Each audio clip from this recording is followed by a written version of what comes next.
Oh my goodness.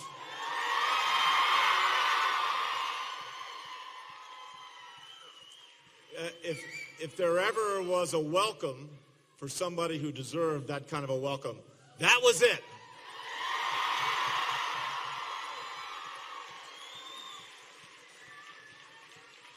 So I want to recognize we have Congressman Ed Perlmutter here, one of the great leaders the state's ever had, and Ken Salazar and his wife Hope are here.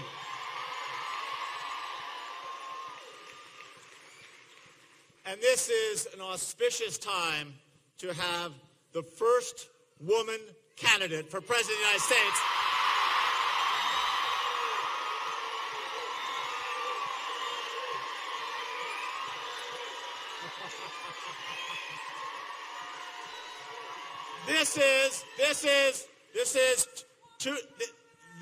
You bet.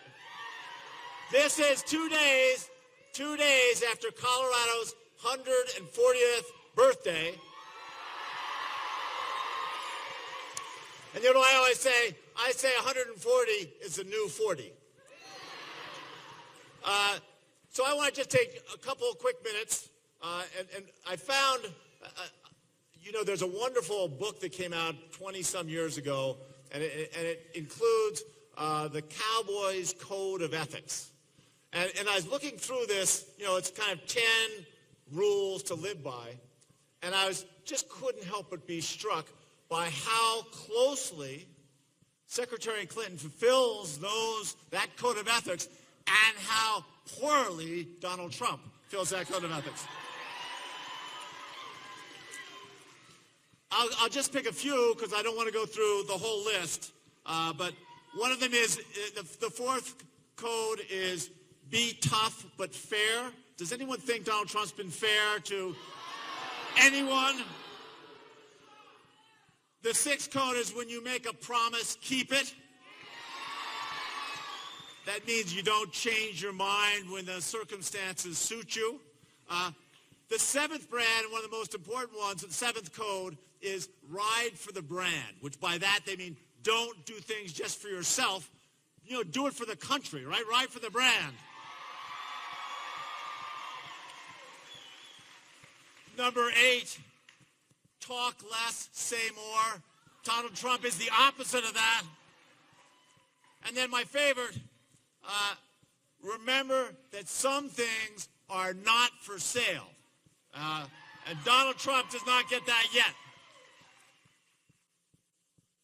Hillary Clinton knows that as strong as the economy is in Colorado, and we've had 8 years of a growing economy after almost an economic catastrophe, we've got a lot of work to do to make sure that everybody can find good-paying jobs. She understands that better, I think, than any elected official I've talked to. Her plans really do call for really bold investments, investments into infrastructure, into manufacturing, to make sure that we can, in these United States, make the next, if you're going to look at clean energy, we need to be the next, renewable energy, clean energy superpower.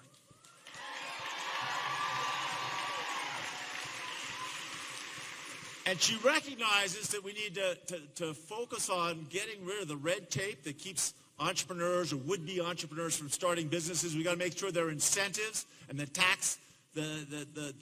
taxation is appropriate to encourage small businesses to take that leap and get out there and start that next business that starts the next job. And, I was one of those guys. I understand what it takes. And I, again, have not known or met or talked to someone who understands the details of what it's going to take as much as Hillary Clinton.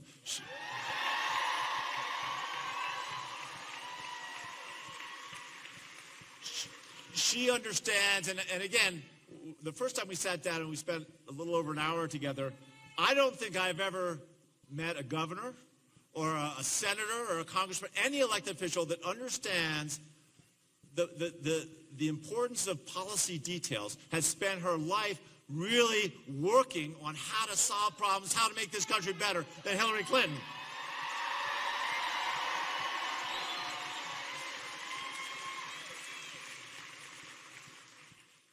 She supports innovation so that these small businesses, and even as they grow into larger businesses so they can thrive, that innovation drives that growth of small businesses. She understands that bureaucracy and red tape sometimes slow that growth down. She has really looked at how do you begin to cut, how do you cut red tape without reducing the important regulations to make sure we have a fair system for everybody, right? That we protect our environment, we protect those things that create our quality of life.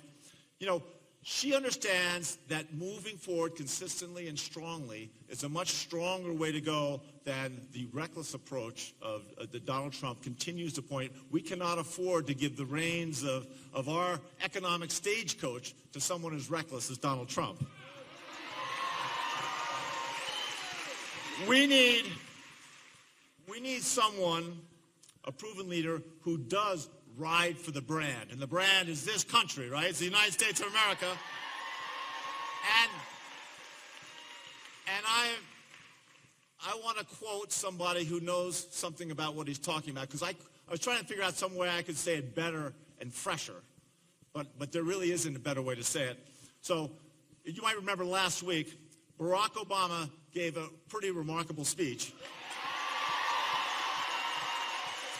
And in that speech, he said, there has never been a man or a woman, not me, not Bill, who is more qualified to be president than Hillary Clinton. I give you the next president of the United States, Hillary Clinton.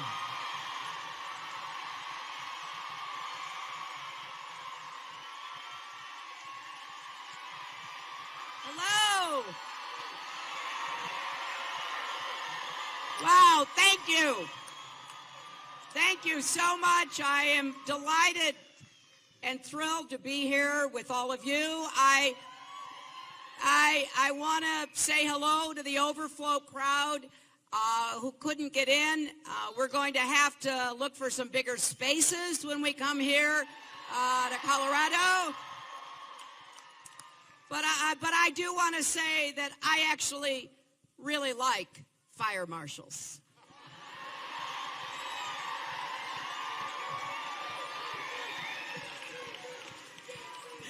And it's great to be here with your governor.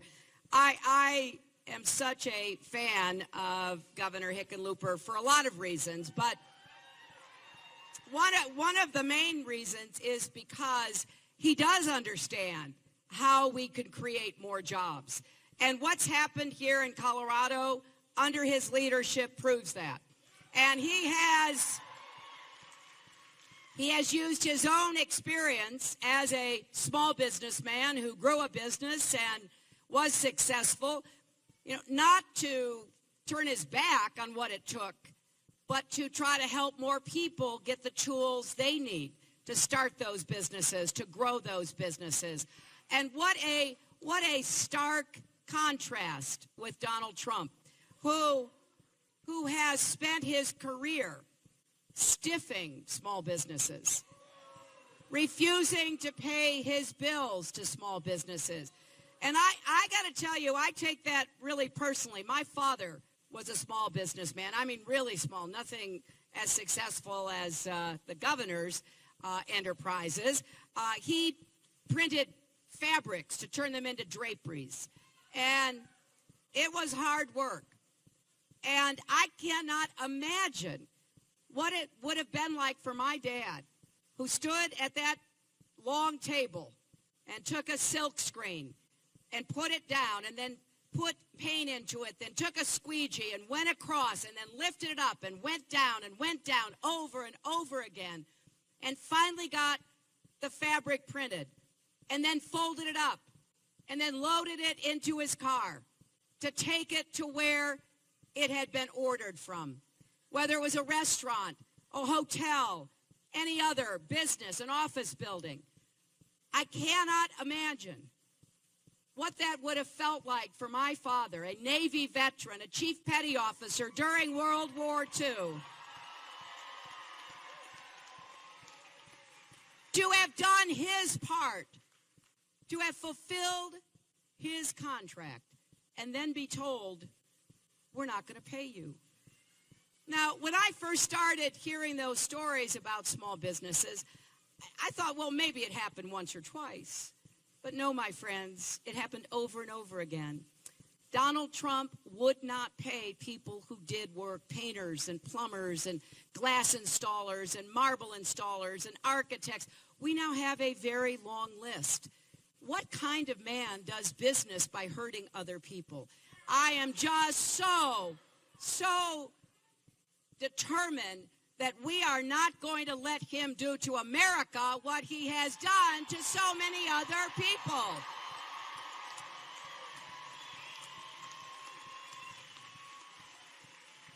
I want to also recognize your congressman, Congressman Ed Perlmutter. Thank you, Ed, for being here.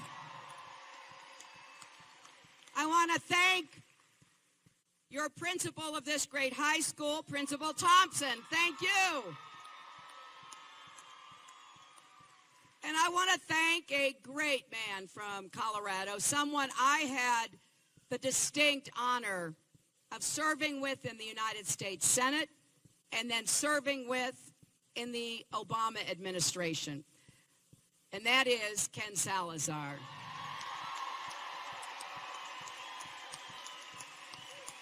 I'll tell you, you will not find a better person, someone who is always thinking about what he can do to help somebody else. And I, for one, am grateful for his friendship. Now, when I think about our convention last week, did any of you see it?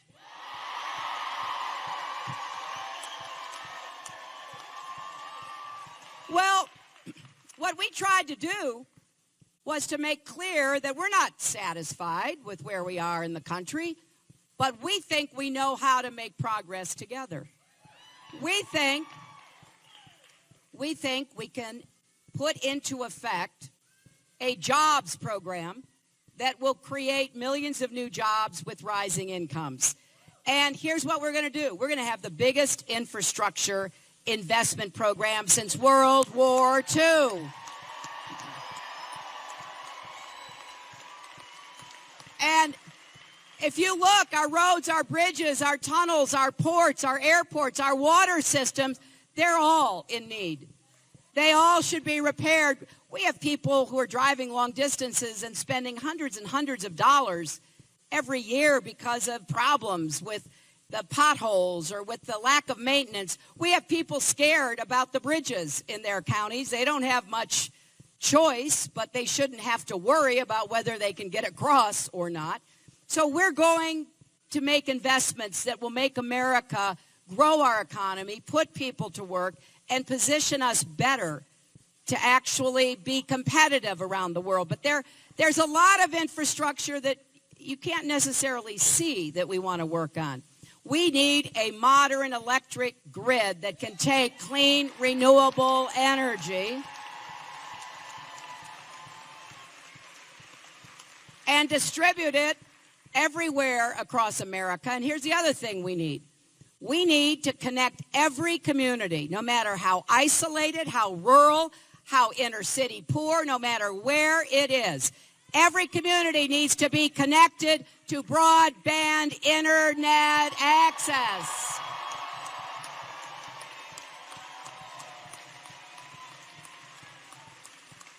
This is a competitive issue. How are we going to help small businesses that don't have access? When I was in Pennsylvania a few days ago, and I said that, I had a man tell me afterwards, he said, well, you have no idea how bad it is in rural parts of Pennsylvania.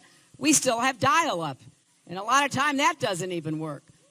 And then I told folks that I'd been talking to some teachers. You know, I love teachers, and I'm going to support our teachers.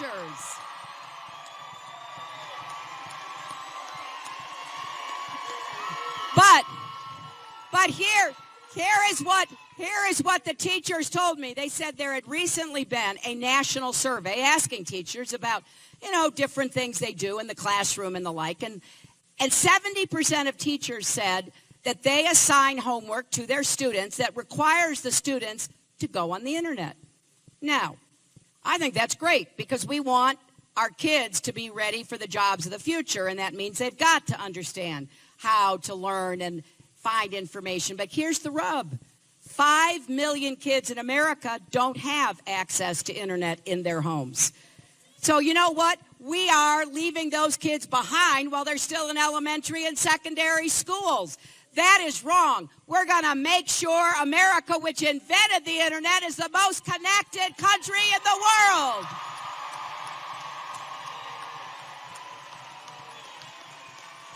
A place called Johnstown Wire Technologies in Johnstown, Pennsylvania. They started more than 100 years ago as a steel mill. Now they're making all kinds of wire products, and they're starting to bring jobs back from China to do that work in America. Now, when Donald Trump is asked about where he makes things, he makes them anywhere else but America. You know, his ties, his suits, his shirts, his furniture, his barware, made all over the world, Bangladesh, Turkey, Slovenia, Mexico. And when asked about that, he said, well, we don't make that stuff in America. Well, I'm here to tell you, Donald, you're wrong.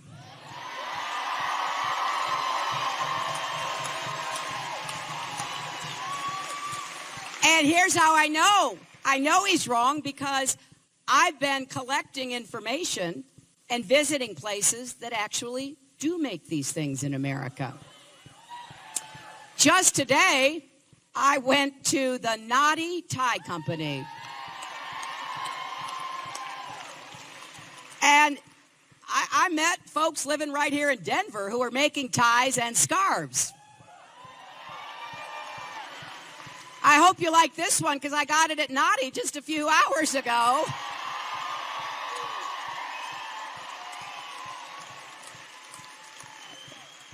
I just got interviewed by one of the local newscasters, and first thing he said to me, he didn't even know that this was from Naughty. He said, that's a beautiful scarf. He said, that looks like it's got Colorado colors. And in fact, one thing I really like about it is printed right here on the scarf. It says, made in Colorado, not China.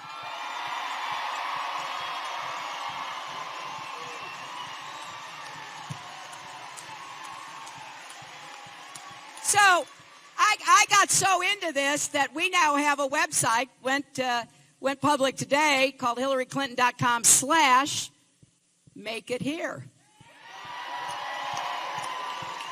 And you can go on the website and you can see about 100 places around America where Donald could have made ties, shirts, suits, furniture, barware, right here in America. And I hope that more people will start making things here in America again. So we are going to work to grow the economy. And I look often at Denver and Colorado as examples. And it's another one of the reasons why I admire your governor. The transit system in Denver, combined with the new airport, connecting not only Denver to the airport, but other places in the region, is growing this economy. And very importantly, it's attracting a lot of young people who want to be able to quickly move from work to home to entertainment and everything else. So we see this happening in lots of places. And so when people say to me, hey, we can't do that in America, I said, I don't know which America you've been looking at.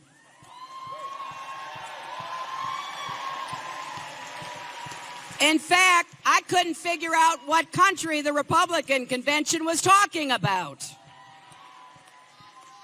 A negative, pessimistic view of America. That is not who we are. Do we have challenges? Sure. But can we meet them? Absolutely. We are truly stronger together, and that's what we're going to be doing. Now, in addition to growing the economy, we've got to make it fairer. And I feel very strongly about this. We got to make this economy work for everybody, not just those at the top.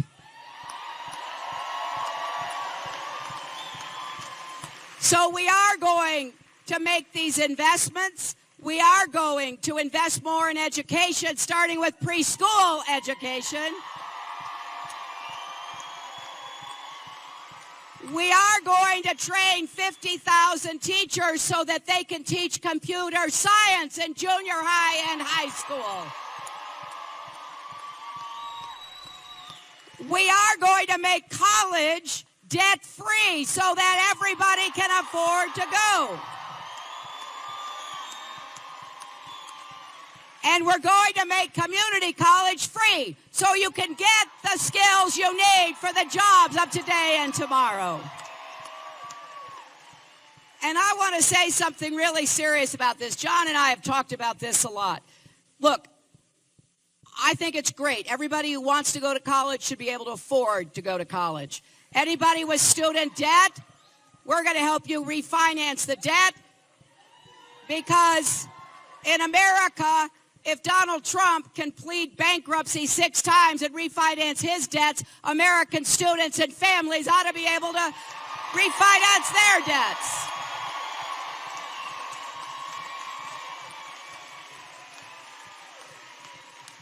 But my friends, I do not believe that a 4-year college education is the only path that we should have to a good job with a rising standard of living.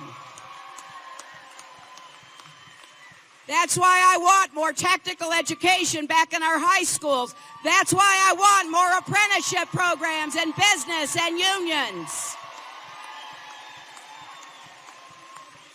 I get very excited about this because there are more than 1 million jobs right now waiting to be filled by machinists and tool and die makers, by people with real skills, coders, who can get a good job. When I was at Johnstown Wire Technology, it's a unionized plant. The U.S. Steel workers represent that plant's workers. And they get some people already trained, and then the union and management train others. And the average salary is over $70,000 a year.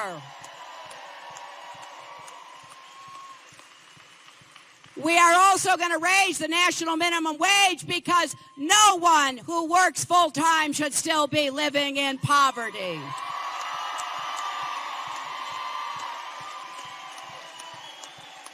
And I'll tell you, the fastest way we can raise incomes in America is to guarantee equal pay for women's work.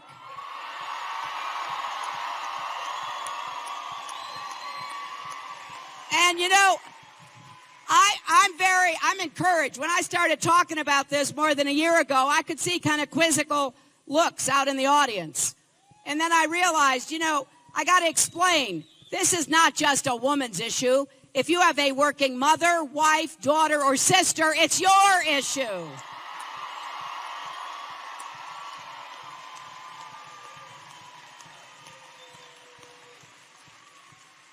You see, I get pretty excited about what we're going to do. I believe with all my heart that America's best years are still ahead of us.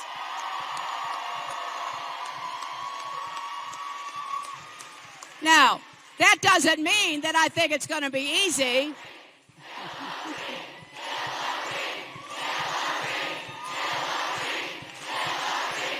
You know,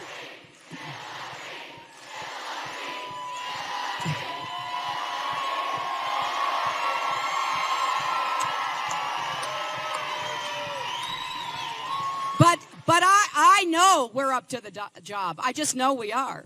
I have no doubt about that. And we're also up to the responsibility of leading the world toward peace and prosperity as well. There is no doubt in my mind that Donald Trump is unqualified to be president and unfit to be commander-in-chief.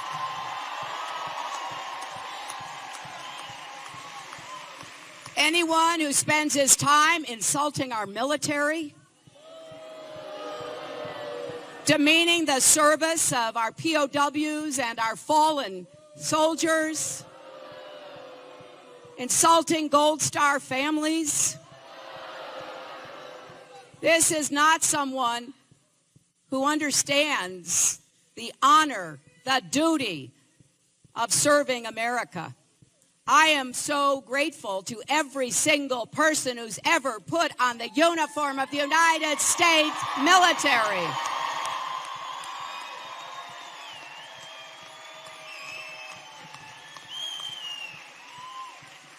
And it worries me, some of what I hear him say.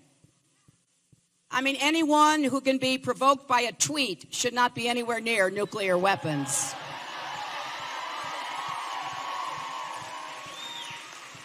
And I want to say a special word about something that's important here in Colorado. It's important in the West. And that is, we have a responsibility to protect our public lands in America.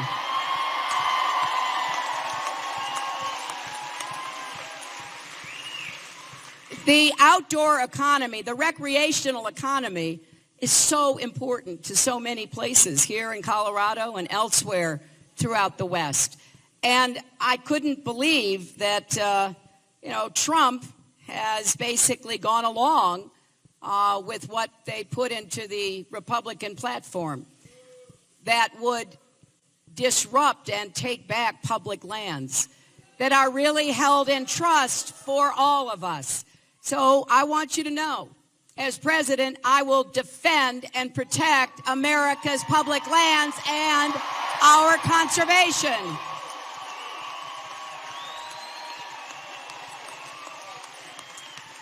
So we're really having a good time in this campaign.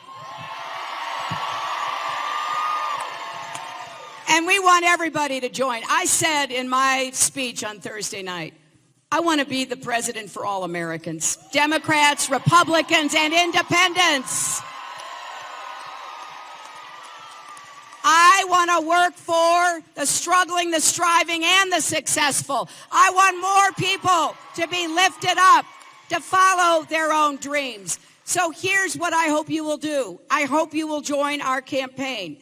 And here in Colorado, if you text C-O to 47246, you can get involved. Or go to our website at hillaryclinton.com. And we are hiring organizers here in Colorado. We are also setting a goal of registering 3 million more American citizens to vote in November. So make sure you're registered. Look for your mail ballot in October. And talk to your friends, your neighbors, your colleagues. I believe that we are at a crossroads election. I've laid out the best I could, the specific plans and ideas that I want to pursue as your president, because, I have this old-fashioned idea. When you run for president, you got to tell people what you want to do as their president.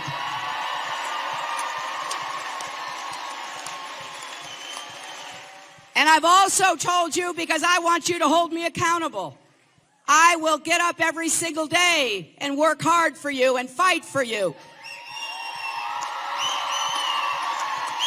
And I will fight to preserve our rights, whether they are civil rights or human rights or women's rights or gay rights or voters' rights or workers' rights.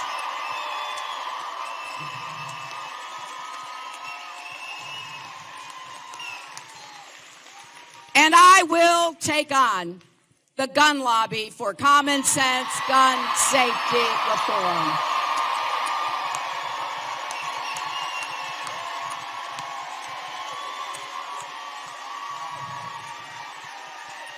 One of the things I said Thursday night, which I will repeat here, because I want you to know this. I do not want to repeal the Second Amendment. I do not want to take anyone's gun away.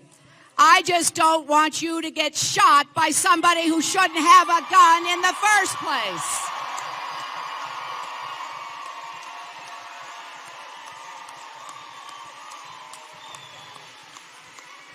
So we've got great work to do. And I'm excited about doing it with you because I do want you to know what I want to do as your president, to weigh that. It's like a big job interview. You're hearing from two people that you might hire.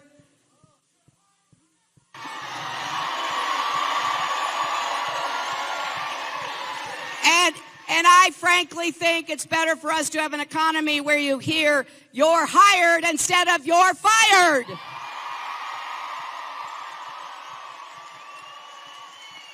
So Colorado, let's get to work. Let's win in November, and let's make sure we build an American future that we all can